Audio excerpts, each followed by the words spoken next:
స్త్రీలు ధరించే నగల అర్థమేమిటి? వడ్రానము గర్భకోశము కదిలి లోపలున్న శిశువు వికారంగా పుట్టకుండా చేస్తుంది. అలాగే బంగారాన్ని అనేక మార్గాల ద్వారా ఆహారం తీసుకుంటే ఎంతో ఫలితం ఇస్తుంది. అలాగే బంగారాన్ని ఏ రూపంగా ధరించినా ఎంతో కొంత శక్తి శరీరానికి సంక్రమిస్తుంది.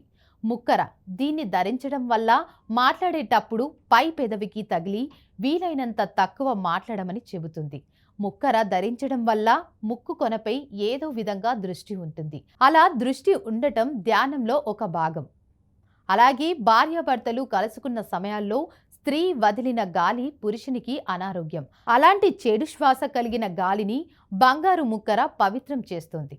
కాలికి మెట్టెలు గర్భకోశంలోనున్న నరాలకు కాలి వేలల్లో ఉన్న నరాలకు సంబంధం ఉంది. దానితో పాటు స్త్రీ కామాన్ని అదుపులో ఉంచుకోవాలంటే కాలివేలికి రాపిడి ఉండాలి. నేలకు తాకరాదు. కామాన్ని పెంచే నరాలు కుడికాలి వేలిలో ఉన్నాయి.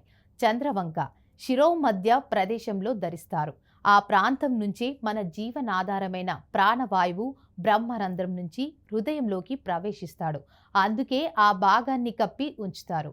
కంఠానికి వేసుకునే హారాలు హృదయంలో పరమాత్ముడున్నాడు. ఆ విషయాన్ని గుర్తించామని చెబుతూ ధరించడము. తెలిసి తెలియక చేసిన పాపాలను కూడా బంగారం పోగొడుతుంది. బంగారం ధరించడం ద్వారా చెడు కలలు రాకపోవటమే కాదు, గుండెల మీద బంగారం గుండెకి సంబంధించిన వ్యాధులను కూడా అరికడుతుంది. అలంకారానికి పెట్టుకునే వస్తువులే అవసరానికి ఆదుకుంటాయి. పూర్వం రాజులు చక్రవర్తులు అతి సన్నని బంగారు రేకులు చేయించుకొని వేడి అన్నం మీద వేసేవారు.